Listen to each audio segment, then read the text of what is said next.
दोस्तों, आपको कैसा लगेगा अगर आपके सिर पर एक बहुत ही भारी बॉल हर जगह आपका पीछा कर रही हो, ये जानते हुए भी कि ये बॉल कभी आपके सिर के ऊपर नहीं गिरेगी, फिर भी आपको इस बात का डर तो रहेगा ही। ऐसा ही चांद के साथ है। चांद हर वक्त धरती के ऊपर घूम रहा है और वैज्ञानिकों की माने तो हर साल करीब 3 सेंटीमीटर तक ये चांद धरती की ओर आता जा रहा है, जिससे कई लोगों के मन में सवाल पैदा होता है कि क्या होगा अगर चांद धरती से टकरा जाए तो। क्या चांद का धरती से टकराना पॉसिबल है? और अगर चांद धरती से टकरा पाए तो क्या इंसान जिंदा रह पाएंगे? आज इन्हीं सब सवालों के जवाब हम तलाशेंगे इस वीडियो में, तो अंत तक बने रहिएगा हमारे साथ। लेकिन वीडियो शुरू होने से पहले अगर आप चैनल पर नए हैं या आपने अभी तक चैनल को सब्सक्राइब नहीं किया है तो चैनल को सब्सक्राइब करना और बेल आइकॉन दबाना ना भूलें। ये देखने से पहले कि चांद के धरती से टकराने पर क्या होगा, ये जानना बहुत जरूरी है कि आखिर चांद धरती से अभी क्यों नहीं टकरा रहा है। हम जानते हैं कि धरती और चांद दोनों के पास ग्रेविटी है और धरती की ग्रेविटेशनल फोर्स चांद से 6 गुना ज्यादा है, जिसका मतलब है कि अब तक तो चांद को धरती से टकरा जाना चाहिए था। लेकिन यहाँ पर एक मजेदार बात यह है कि क्योंकि चांद धरती के चक्कर लगाता है, इसलिए वो एक सेंट्रीपेटल फोर्स भी पैदा करता है और यही फोर्स उसे धरती से टकराने से रोकती है। इसी फोर्स के कारण धरती भी सूरज से नहीं टकराती है। मान लेते हैं कि चांद को धरती तक पहुंचने में करीब 1 साल तक का वक्त लग जाएगा।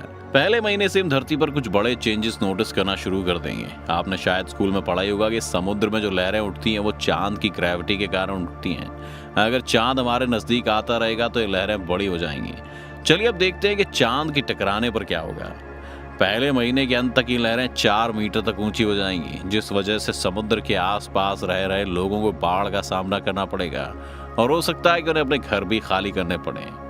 पर ये तो अभी कुछ भी नहीं है। जैसे ही दूसरा महीना खत्म होने वाला होगा, ये लहरें 10 मीटर तक लंबी हो जाएंगी, जिसका मतलब है कि समुद्र के आसपास रह रहे करीब 100 करोड़ लोग इससे परेशान हो जाएंगे। सड़कों पर पानी आ जाएगा, बिल्डिंग्स भी डूबने लगेंगी और खाने पीने की चीजों को इधर से उधर ले जाना भी मुश्किल हो जाएगा, क्योंकि दुनिया के सारे बंदरगाह शिप्स के लिए अनसेफ हो जाएंगे।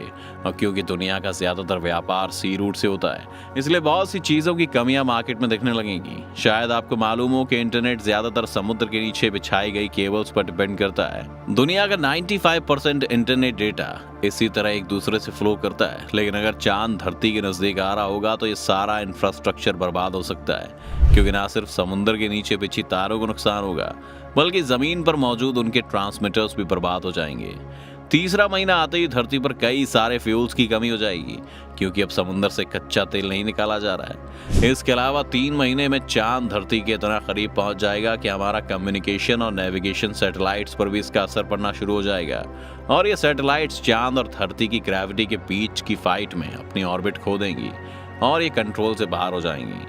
चौथे और 5वें महीने तक धरती पर 100 मीटर लंबी लहरें दिखना शुरू हो जाएंगी, जिसका मतलब है कि अब हर एक शहर, चाहे वो समुद्र के करीब हो या दूर, धीरे धीरे डूबने लगेगा और लोगों को अपनी जान बचाने के लिए पहाड़ी इलाकों की तरफ जाना शुरू करना पड़ेगा।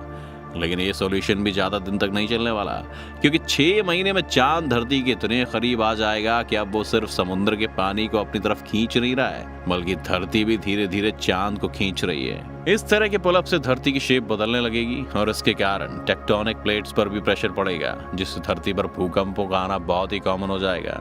इसके साथ साथ जमीन के नीचे मौजूद लावा भी अब बाहर आने की कोशिश करेगा, जिससे कई सारे देशों में वोल्केनो फूटने लगेंगे।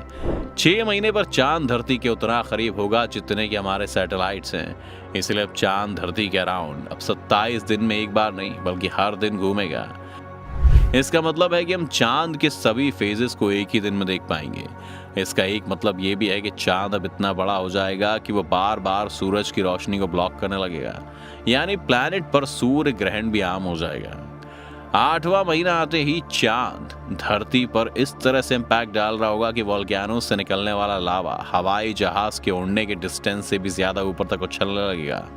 पूरे एनवायरनमेंट में बहुत ही हार्मफुल गैसेस छा जाएंगी और एक लाल डस्ट उड़ने लगेगी।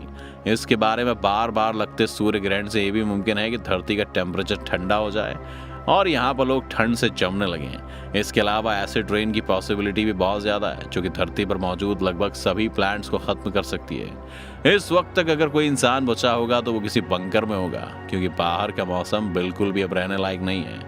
अब बात करते हैं कि आखिरी महीने में क्या होगा, और ये महीना आपको सबसे ज़्यादा सरप्राइज करेगा। इस आखिरी महीने में चांद धरती के इतने करीब है कि अब धरती की ग्रेविटी के कारण चांद की शेप स्ट्रेच होने लगेगी। अब चांद पर वही सब होगा जो धरती पर हो रहा है। बहुत से भूकंप वहां पर आने लगेंगे, उसकी सरफेस के नीचे मौजूद लावा बाहर आने लगेगा और चांद के लिए सर्वाइवल मुश्किल हो जाएगा। अगर चांद और धरती के बीच सिर्फ 10,000 किलोमीटर की दूरी रह गई है तो आप देखेंगे कि अचानक से चांद के कई सारे छोटे छोटे टुकड़े हो जाएंगे। ये सभी टुकड़े अलग अलग सैटेलाइट्स की तरह धरती के चक्कर लगाते रहेंगे और एक रिंग सिस्टम बना लेंगे। ये वैसा ही रिंग सिस्टम होगा जैसा हम सैटर्न के आसपास देखते हैं। धरती से देखने पर ये रिंग्स हमें आसमान में चमकती हुई रेनबो आर्क की तरह दिखाई देंगी, लेकिन इसके अंदर 7 कलर्स नहीं होंगे। वैसे चांद के इस तरह टूटने का एक मतलब ये भी है कि धरती पर दोबारा से चीजें सामान्य होने लगेंगी, क्योंकि अब धरती पर चांद जितना बड़ा फोर्स नहीं है। वो इस तरह से डिस्ट्रीब्यूट हो गई है कि अब उसका ज्यादा असर नहीं दिखता।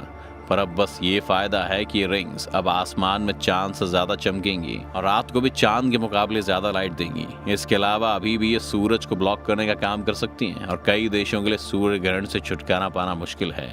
इसके अलावा ये रिंग से निकलने वाली डस्ट बार बार धरती के एटमॉस्फेयर में एंटर करेगी, जिससे हम हर रात कई सारे टूटते हुए तारे और आसमान में अलग अलग तरह के लाइट्स दिखेंगे।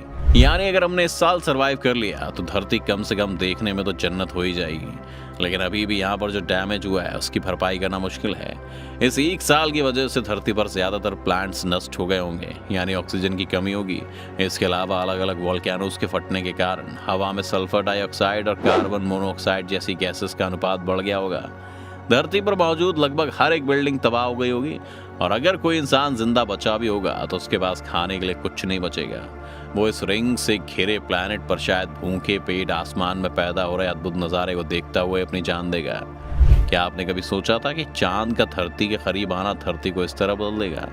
हमें कमेंट सेक्शन में जरूर बताएं। उम्मीद है वीडियो देखकर आपको काफ़ी कुछ जानने को मिला होगा। अगर आपको वीडियो पसंद आई तो वीडियो को लाइक करें और अगर आप चैनल पर नए हैं या आपने अभी तक चैनल को सब्सक्राइब नहीं किया है तो चैनल को सब्सक्राइब करना और बेल आइकॉन दबाना ना भूलें।